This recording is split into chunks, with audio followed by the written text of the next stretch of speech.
at the University of Exeter, and she has published a ton of fantastic papers in philosophy of AI, 4E approaches to technology, online empathy, hallucinating with AI, falling in love with AI, narrative railroading with smart devices, and questions related to psychopathologies and so many other super interesting topics that are related to the topics of this workshop. And her title today is Conversations with AI, the Risk of Existential Drift. So welcome, Lucy. Thank you so much. I want to say, thank you again for arranging this workshop. Like, getting a hybrid workshop with so many people in different time zones is no mean feat, and it's been a really great 2 days. And I'm looking forward to hopefully coming to some other ones, talks in the next one as well. So thank you very much. Um, this paper, in lots of ways, is kind of, was about to say just a repeat of my hallucinating with AI paper, but I need to make it sound like it's doing more than that. So this is a paper that I'm co-authoring with Casper Muller-Nielsen, who is an amazing PhD student in Copenhagen at the Center for Subjectivity Research. And in my in a previous piece of work I did, I've been very, very interested in the way that actually talking to chatbots has like a very real phenomenological, potentially transformative um, effect in our worlds and our lives, and particularly in relation to our sense of reality. So in some ways, I guess I'm making kind of the inverse argument of what maybe Dina was making yesterday, where I think that actually sometimes these conversations, despite the fact that they're not with kind of genuine others, can still have this quite like transformative phenomenological impact on us. So I'll try not to talk too long because I know going third is always not great. So I'll try and be as speedy as possible. But to situate this, this paper really kind of came out with Casper and I wanting to write more about this kind of wave of AI psychosis chat that has been very prevalent, and particularly the last 18 months, but lots of the kind of key cases that people are drawing on predate this, but where there is currently an interest in the idea about whether engaging with AI can induce or cause delusions or psychosis in users in various ways. So I'm gonna outline two questions that Casper and I think this kind of term or notion of AI psychosis raise, and then I'm gonna say a very quick thing about our response to the first one, but I won't say too much about that unless people want to talk about it in the discussion, and then I'll kind of foreground the second question. And then from there, I'm going to say a little bit about how answers to this second question have been really focused on delusions and psychosis in primarily epistemic terms. Looking at the way engaging with a chatbot might be thought to sediment or change one's beliefs in various ways. And then I'm going to make a shift, or like a phenomenological shift, where Casper and I are trying to say, like, yes, epistemic drift is a really useful term, but we think we should introduce a new term, or an enlarged term that we called existential drift, which we think maybe captures a more kind of holistic or gestalt transformation that we think could occur when we're talking with AI bots, and in particular kind of clarify that maybe this isn't just something that we should be worried about in kind of pathological cases, but this is something that we should be kind of aware of more generally in terms of thinking about what might happen to us when we engage with chatbots that are designed in certain ways and that we adopt certain kind of social orientations towards. So that's what I'm going to try and do in like 30 minutes, and hopefully it won't take too long. So, as I said, like our work really came together because Casper had seen me talk about my hallucinating with AI paper, and we had a lot more to say specifically about the terminology about AI psychosis or AI-induced psychosis, which, although has been very prevalent in the press, has also been used or and is increasingly being used in academic texts, particularly in psychology and psychiatry texts. Um, and just a few things to note, like evidence around this idea that chatbot use and psychosis is still primarily rooted in very anecdotal evidence. So there's a really fantastic study by Hamilton Moran and colleagues that collects a lot of these excellent anecdotal reports, and lots of people know about lots of these cases because they've been very well reported in places like The Guardian and New York Times. So they're part of our kind of vernacular, our stories about chatbots at the moment. But we do need like significantly more empirical work to establish how often this is occurring, but also like how and why it might be occurring. And what Casper and I really wanted to do is kind of foreground two questions that this new discussion of AI psychosis is raising. And the first is to like really like challenge, well, we do challenge whether this label AI psychosis is really a very good one. It is being presented or argued for by some people as being a novel psychiatric category. I'm going to talk you through some very quick reasons why Casper and I think we should be pretty resistant to that. Certainly at this stage, although I think we're both fairly confident that we should just remain skeptical about this going forward, even if it turns out there is some kind of link between chatbots and adverse mental health issues. And then the second question, which I'll spend more time on, is this one, which is this idea of whether interacting with conversational AI induces, amplifies, or sediments, delusions, or psychosis. And again, this is where I'm going to show that like the way these discussions are happening at the moment are very kind of fixed in cognitive and epistemic accounts, and why we think bringing in phenomenology is a useful thing to do here. How big a change it is in terms of how people are thinking about epistemic drift and what we're saying is existential drift, I'm going to own as a question that, like, we're not sure. We're hoping that it's doing some work. It might be we're dealing in small change here. And if that's the case, we'll just have to accept that this is a very modest proposal. So I'll just run through these reasonably swiftly, but just to kind of outline some of our concerns about using AI psychosis as a psychiatric category are as follows. So maybe the most important one is that we just think that it falls really, really foul of diagnostic over-inclusivity. And you can see this in the way that academic texts are treating this notion. So for instance, in the Moran paper, they collect evidence that brings together examples from AI connects me to angelic beings, to examples of people who think that AI is conscious or falling in love with their AI chatbot. So the kind of experiences that are being put under this loose term of AI psychosis, albeit Moran et al. Don't endorse that term, but you know it's being used to kind of pull together a huge number of cases.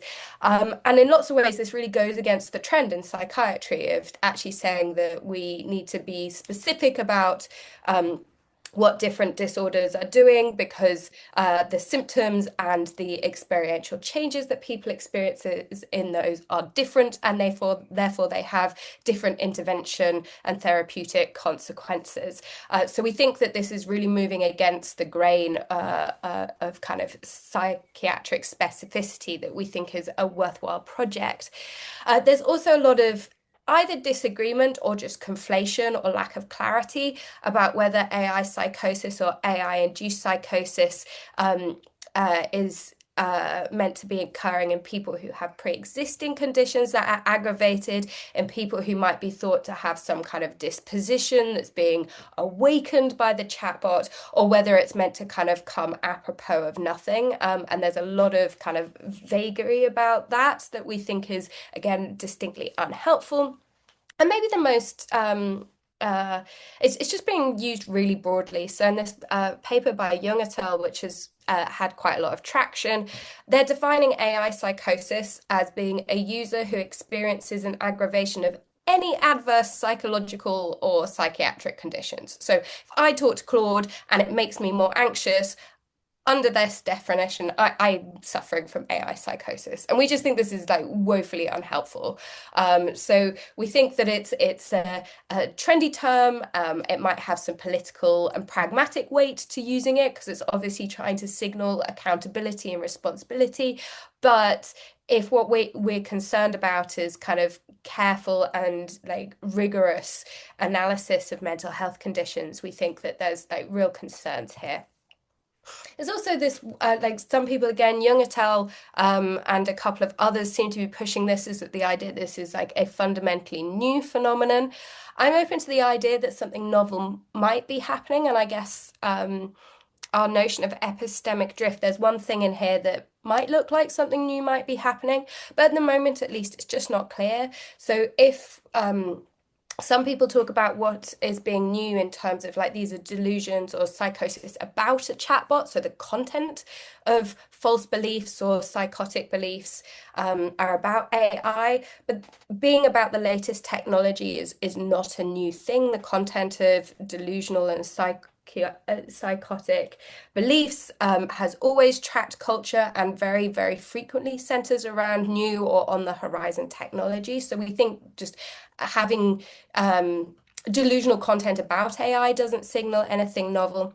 And also, it's not clear that anyone's suggesting there's kind of a new psychiatric form, like mode of delusional psychosis that is occurring here. Often it is, so again, the Morin et al. Paper, for instance, and so an Osler girls paper are slotting it into previous forms of delusion, say narcissistic delusions or messianic delusions. So it's not obvious that anyone actually thinks that the form is very different. So we think that there's a risk of, Stromp et al. Have previously said there's a risk of putting our old wine in new bottles and thinking we've got something new. And we think there's a risk of something similar happening here. There's also like a broader risk about like coming out and trying to name something that you think like is based on a causal story. Like causation in psychiatry just is never clear cut, and there are a few cases of like causal oriented definitions. So you might think of like substance uh, um what's it called? Substance something delusions, but basically the idea that substances are the onset or the trigger or the cause of delusions or psychosis. And that's a really controversial term, and generally in the DSM and other diagnostic criterias, the idea is that these definitions are meant to be descriptive rather than causally oriented. And so we think that trying to like find a neat causal link between AI use and psychosis and or delusion is probably misguided and probably something people don't really want to take on.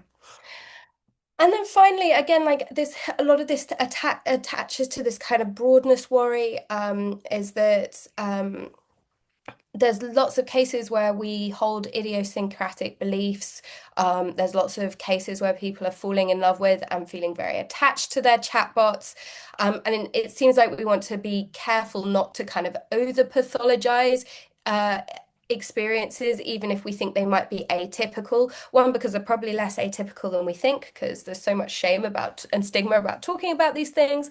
But also, another important point to say is that forming an attachment, for instance, to a chatbot that is designed to make you fall in love with it or is designed to hook you and is designed to elicit attachment, in some ways seems like a really appropriate response. So even if you are having a detrimental attachment to that chatbot, describing it as AI psychosis might kind of mask that there is some sort of appropriateness that is going on here. It doesn't really bring the design into view. So that's just kind of a buffet of reasons we think that we should be very cautious about this new term. Now, this isn't to say that we don't think that there's something interesting to be said about human AI interactions and how they might intersect with our mental well-being or our mental mental unwell-being. That's not a phrase, but you know what I mean. So we think that asking questions about what the relationship might be between conversational or social AI and mental health is still a really important one. And broadly think like, you know, to be very clear, as I mentioned before, we think more empirical work is desperately needed here. But while we're waiting for that, these are new technologies. You know, good studies take time. We do think there's still kind of theoretical moves and theoretical considerations that we can be dwelling on at the moment. And as I mentioned, the move we want to make here that we think is theoretically important to kind of flag is that the current literature is very focused on delusional beliefs. And we think that talking to AI can have this kind of broader impact on a person's experience of reality, much more broadly understood and happening at a kind of a pre-reflective, deeper level. And in particular, what we want to draw attention to is, picked up on a lot of what we've talked about in JP and Joel's talks, is specifically this kind of pseudo intersubjective role, or UTSAP, other, to use Rob's favorite term, role that AI can occupy. So it's really bringing kind of the social character of AI into view, which we think kind of drops away a little bit on some of the current accounts that we have. So just to kind of give some background to this, much of the current literature on AI psychosis is very specifically invoking common psychiatric conceptions of delusions and psychosis. So delusions are usually defined in line with the current DSM edition. And a lot of focus is on this idea that delusions are fixed beliefs that are not amenable to change in light of conflicting evidence. And psychosis, I mean, this is another reason why the terminology is not great, is we don't have a fixed definition of psychosis that we're working with anyway here, but it is often understood in terms of an impairment of reality testing. So the idea is that in psychosis, you might conflate or confuse perceptual experience with imagined experience, for instance, that you are not able to track what is internally generated against what is true out there. And that's often how the psychosis is being kind of used in these debates. And just to kind of preempt the kind of line that Casper and I want to take, is that what we think is important to note is that phenomenological accounts of delusion and psychosis tend to think that this focus on false beliefs or inhibited reality tested or impaired reality testing isn't really doing justice to the full first-person experience here. And often delusions and psychosis are talked about as involving a much more profound shift in the way that reality is experienced. And so the idea is that people living with delusions and psychosis often experience a certain kind of transformation of their lived worlds, and that this has a distinctly social dimension to it. So often this manifests as being experienced as this like profound disconnection from the shared social world, a sense that there's a breakdown in mutual understanding between you and other people. So often this sense that you're living in this very private world that other people are disconnected from in some ways. And this often results in a disturbance of communality. And Joel, Tom, and I have written a little bit about like the role of loneliness that this often coincides with. And sometimes we get descriptions of this as being kind of a loss of pre-reflective attunement to the shared world around you. And now, of course, the behaviors that this can relate to can involve having false, like incorrigible beliefs, so delusional beliefs as they're often understood, but it also kind of picks up a deeper kind of affective disorientation, and a lack of meaning making or an incongruity with other people that we think is quite important to kind of recognize. So in current accounts that are talking about AI psychosis and why this might be happening, or even those who don't want to use this term AI psychosis, but want to think about how chatbots might lead to false beliefs being embedded or sedimented in some way, the kind of key mechanism that's being talked about. No surprises after our 2 days together is this role of like sycophantic agreements of chatbots. So as we heard about yesterday, there's the reliance on human feedback for the learning process, and the need for AI companies to keep their users happy at the moment for certain financial reasons, means that chatbots typically are extremely agreeable. They tend to agree with us. They also, the Sharma et al. Paper also talks about the way they often kind of align with our values and our interests. And we might think there's certain conversations where this agreement is going to be particularly strong. And again, this was mentioned a little bit yesterday, that lots of conversations with our chatbots, particularly when they relate to our everyday self-experiences, by necessity have to be anchored in the user's inputs.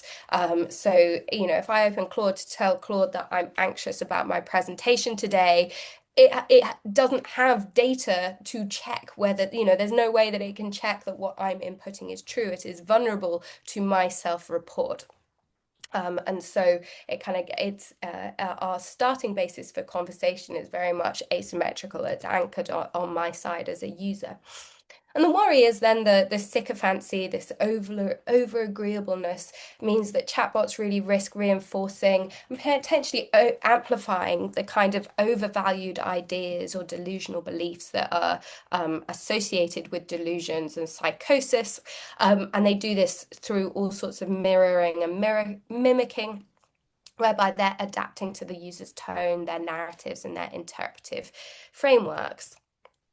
And lots of studies, there are increasing studies out there that are trying to model these dynamics to kind of show how these mechanisms work. So the Young et al. Paper that I mentioned earlier set up an experiment where they kind of inputted examples of delusional belief and showed how, like, over time, a chatbot gave rise to what they described as this delusion reinforcement loop, where it didn't really challenge those beliefs, but entrenched them by asking more questions, adding to them in various ways. And other people have described this as sort of not only agreeing with an epistemic distortion, not only agreeing with a belief that is false, but amplifying them, adding detail and depth to them, resulting in what Donna, how do I say this name? I should not. To what these people have described as echo chamber dynamics.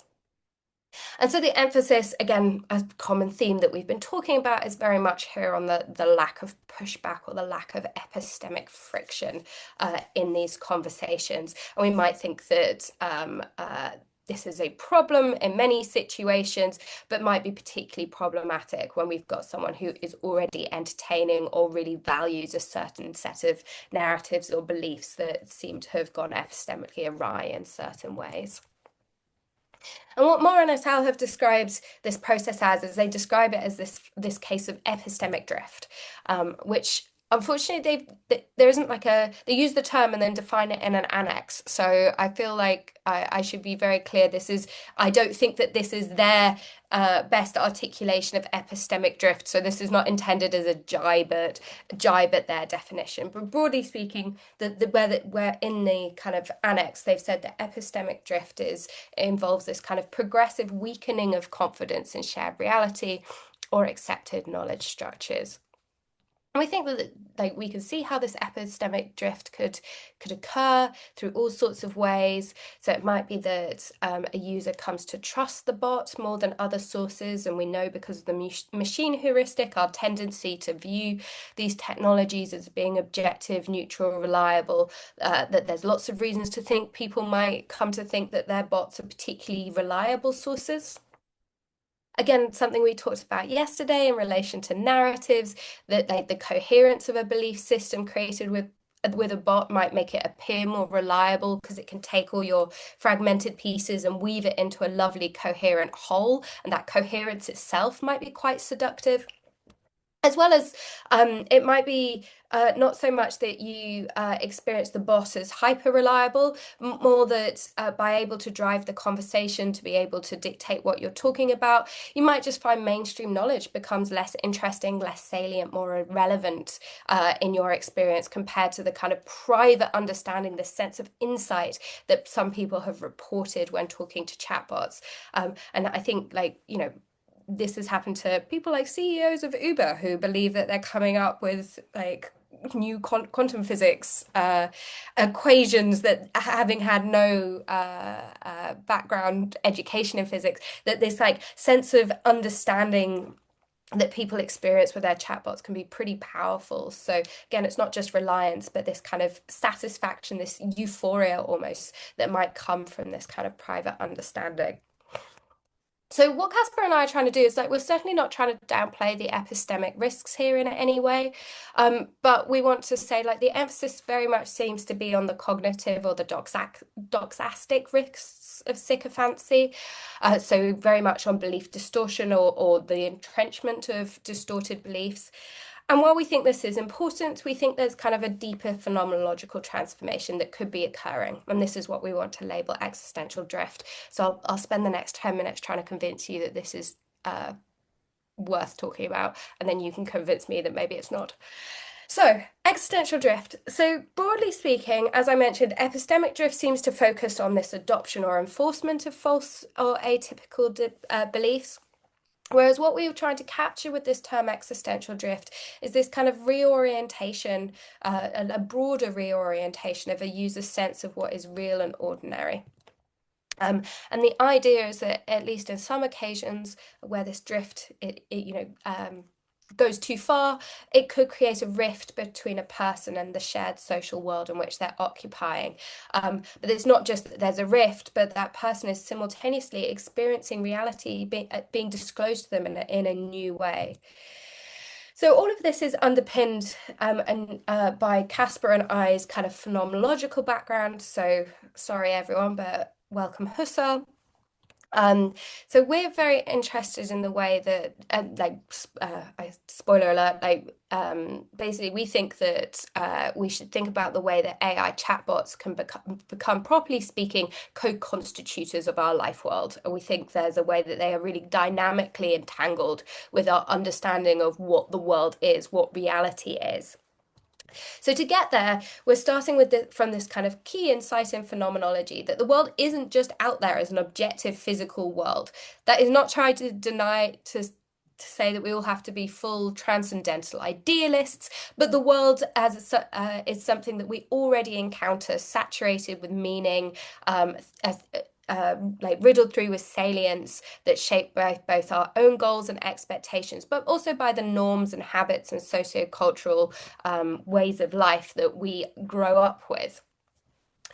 Now, we think that's important because that means that the world is not just straightforwardly a neutral backstop. It's not something out there that we then simply kind of compare our beliefs to, but our very sense of what is real is already kind of pre-reflexively there. It is the backdrop against which beliefs arise. And we think that's really important. Now, as always, the risk of the phenomenological life world is it looks like it might be really solipsistic. So it sounds like I might just be saying that we each have our own like private worlds that just appear to us as meaningful.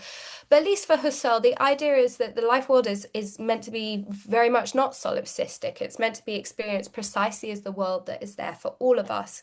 And there's kind of two ways we can cash this out. One is to say that in experiencing myself as embedded in my world that's full of meaning, I experience it as available to others. If Julian was to walk in the door, I would fully expect him to agree with me that my obnoxious Stanley Cup is in front of us, not that the room was kind of empty and devoid of things. And that's already given to me in my experience that it's subjectively available to other people. But more robust than that, it's not just that the world is given to me as open to other people, but intersubjectivity itself is what is constituting the world as objective. That if Julian denies the Stanley Cup is there, that really can disrupt my sense of what is real. It can be very disorientating because the idea in phenomenology is objectivity is not just a thing out there. It's actually something that arises from a nexus of persons. Like we attain objectivity by talking to one another. It's about getting a shared grip on the world with one another. And importantly, what this requires is that other people have their own perspectives, and objectivity is kind of secured when those perspectives interlock and overlap with one another. And again, this opens us up for moments of ambiguity as well, where we might disagree, where people can push back against us. That like this light parts of the life world are kind of up there for debate and for our own intersubjective interaction to shape.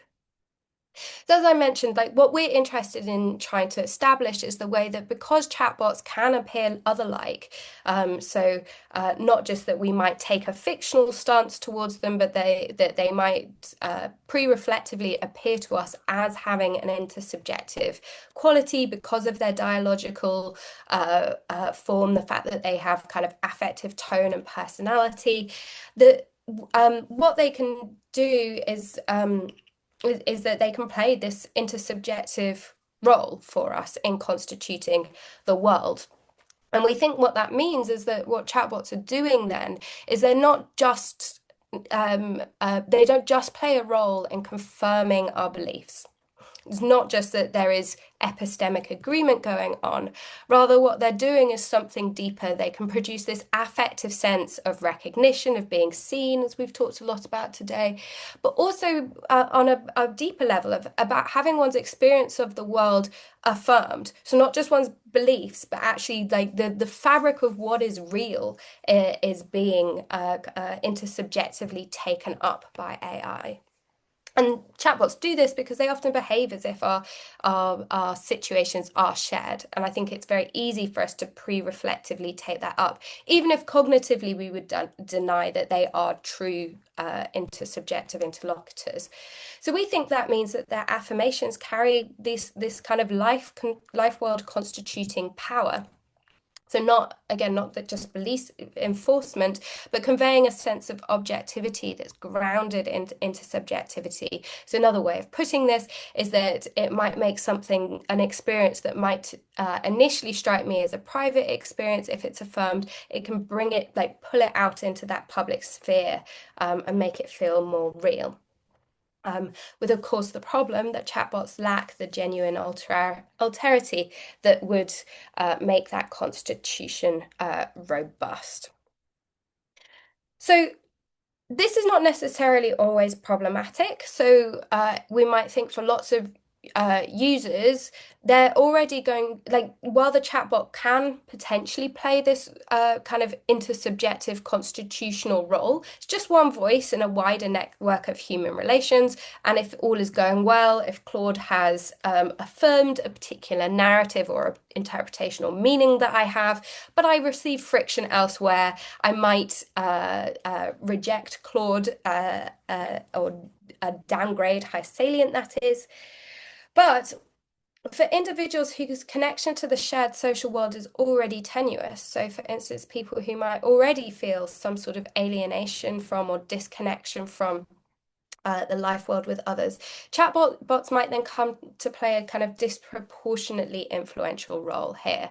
And we think that this might actually gradually lead to a reorientation of what is experienced as real.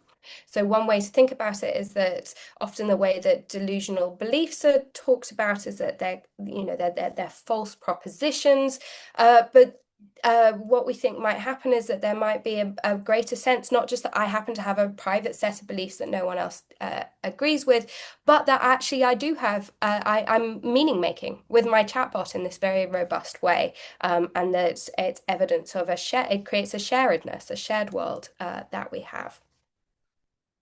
So we might think of it as a way that it naturalizes a particular way of experiencing things. And as I said, transforming maybe what was a private world of meaning to something that's shared. And this is what we are trying to denote with this term existential drift. One thing I just want to pause on is that what we think might be particularly interesting here is the danger looks like it could be parasitic on the appeal. So, precisely why these chatbots might be appealing is that they're not just agreeing with me in this thin manner, but they're creating this much richer sense of being in the world together, this sense of sharedness. And so the danger and the seduction kind of overlap in an important way. And that has design knock-on effects, right? It might be that it's going to be very hard to tone one down and keep the benefits and get rid of the risks. At least that's my kind of intuition. So I'll just make the last 2 points and then we're done. So this is getting quite speculative, so we definitely need empirical research to back it up. But I'm really interested in this idea that existential drift could occur in two different ways, and they might have different impacts. So the first is that maybe that existential drift is experienced by the user. So they get this kind of intersubjective validation and co-creation with their chatbot, but there is an awareness that they are living in a world with their chatbot that's in tension with the broader shared social world around them. But perhaps a more insidious form, and this is where I wonder if something novel could be creeping in, is something like this, is that if an AI chatbot is continuing to affirm and understand the user, what that actually might do is obscure markers of the experiential markers of isolation that often accompany things like delusion and psychosis, because the user actually remains feeling like they're in a shared reality. It just happens to be detached from ones that many other people happen to be in. So you get this, you retain an anchoring in a shared world, even while there's a drift away from a more common intersubjective world. And if that's the case, one, the phenomenology might be quite different, but also it might be that it makes it harder to spot cases where this is going wrong because the user isn't experiencing certain symptoms that are kind of typical of these of markers of things like delusion and psychosis. Okay, last point and I'll wrap up. So this is where we're kind of trying to think about, I guess, next papers, but what like like how useful this term is, and what the limits of this term might be. So we want to kind of hold on to this idea that existential drift in and of itself isn't necessarily pathological. We think that, as we mentioned, there's like one thing that kind of the phenomenological model might commit us to is that objectivity is more complicated than often scientific models of objectivity suggest. And there's lots of ways in which we might have idiosyncratic experiences of the world that aren't necessarily problematic. We also don't think that in describing this as existential drift that we're capturing something that's unique to AI conversations. So we think that this also could be a helpful term for thinking about what might happen in cases of cults or echo chambers. That's picking up again, not is in agreement with lots of the epistemic work, but is bringing in this deeper kind of affective layer. What might be distinctive when AI involved is precisely that this drift might terminate in a self world rather than a different shared world, as we might think the case of cults and community and conspiracy groups, where there is kind of genuine alterity. Whereas when it comes to the AI case, it seems like what we're getting is the illusion of sharedness, even though it is just a self world. So maybe that is a distinction, but we don't think that the term existential drift alone picks up what might be distinct there. Some random questions I'm thinking about that I just thought I'd throw at you is kind of broader implications. If we're all talking to our chatbots and there's bits of existential drift coming in, we're increasingly living in these kind of shared self worlds. I've been thinking about Iris Marion Young's work on the importance of cities for rich being in the world, and I'm trying to dub this idea of kind of AI suburbs that we end up in these like self-replicating, very homogenized worlds. I also like. I'm not sure whether we should say that existential drift is necessarily bad. Might be helpful to confine it to cases that we think even if they're not pathological or risky, but we're not quite sure what to do with that. And I guess this ties in with some of the things Joel was talking about, is maybe there are cases when existential drift can facilitate certain things. And in particular, I've been thinking about kind of Maria Lugones and Mariana Ortega's work on world traveling, and actually moving between different life worlds can be epistemically and affectively very beneficial. And so maybe there are circumstances where these might be cases where we don't want to say existential drift is per se bad. I don't really know what to do about that at the moment. So if anyone has some thoughts on that, that would be super helpful. I feel like I've repeated myself enough. I guess I'll just say this last point is that I guess like why we like this term existential drift and why we don't want to try it purely to pathological cases. Is one, I think it helps us with moving away from over pathologization, but also I think it gets at this idea that like engaging with chatbots for everyone might be playing a slightly more dynamic role in transforming our worlds than we're inclined to think about, and that the kind of epistemic pictures really pull out that if this quasi otherness, this Ertstat otherness, might actually be doing a lot more work for our experiential life than we've talked about. And I'll stop.